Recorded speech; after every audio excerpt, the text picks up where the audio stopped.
Ibu Ani, asal Malang.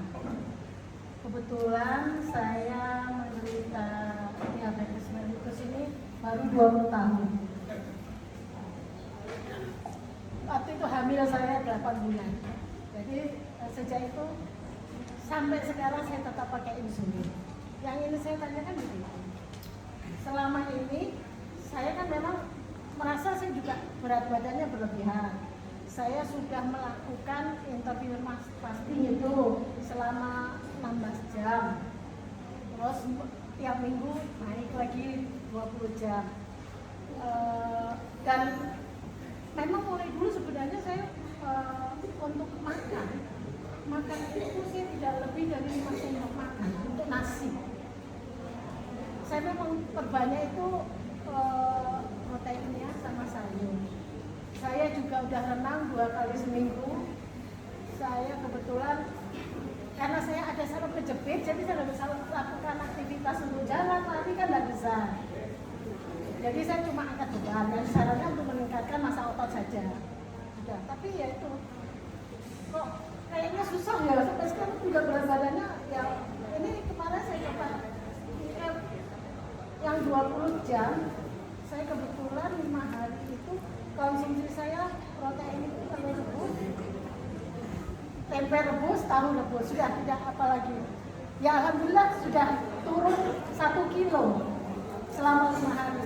Nah itu selain itu makanya saya bingung juga, apalagi yang harus saya lakukan gitu loh dokter untuk menekan berat badan tubuh saya itu.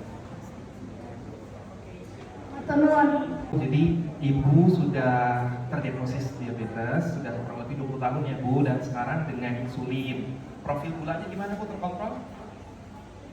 Gula darah terkontrol? Terkontrol ya, oke.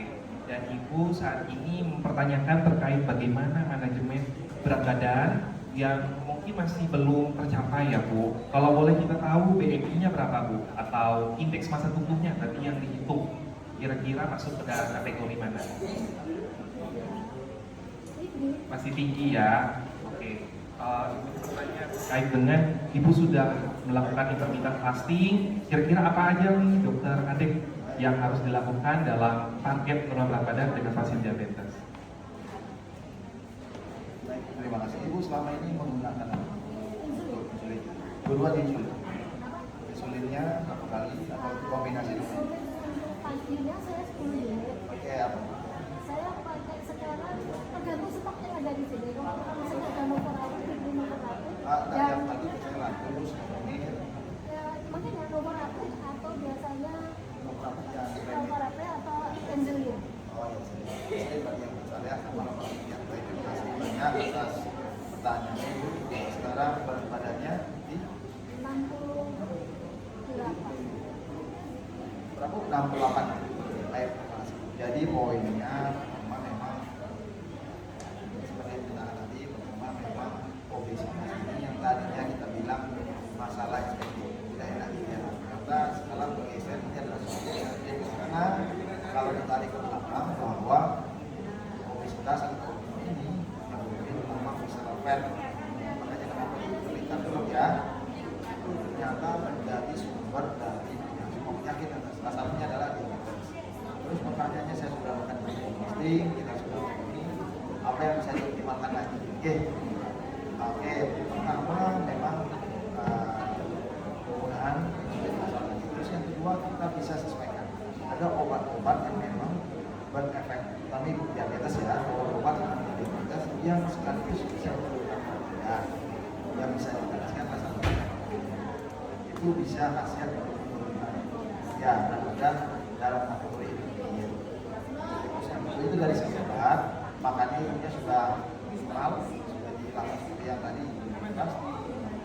Yang kedua, mesti pemilihan sumber karbohidrat, misalkan dari merah, kentang, dari mana?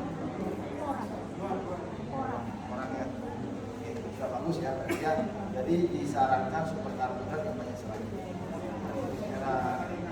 Dan indeks gulanya tidak menaikkan gula. Pada prinsipnya gimana kita menuliskan ibaratnya ini kayak tabungan gitu ya. Berapa yang masuk, berapa yang keluar. Kalau ada sisa pasti akan jadi simpanan. Simpanan itu paling sering adalah sebenarnya disposal untuk industri dan ya di rumah. Biasanya kan dari usaha. Pertama bisa pendapatan. Terus yang kedua dari pastinya dari makanan diubah ke makanan yang tadi kompleks seratnya banyak. Nah, yang ketiga aktivitas masih memungkinkan. Sementara ini saya renang sama jalan. Betul kan? Baik. Berapa kali mungkin dalam seminggu berapa kali? Kalau jalan tuh saya ada pasang di sekarang jadi Oh, ada. makan. Saya paling setengah jam itu nggak bisa cepat. Baik, terima kasih Ibu. Sangat. Ini sudah optimal sebenarnya Ibu. Jadi yang pertama adalah monitoring follow up. Penurunan poinnya, penurunan berat badan yang stabil adalah penurunan yang perlahan tapi stabil. Ya, jadi tidak kejar cepat-cepatan turun berat badan kecuali punya maupun tes estetik ya. Tapi untuk di penyakit, jadi perlahan sudah dikatakan oleh dokter Denis tadi ya.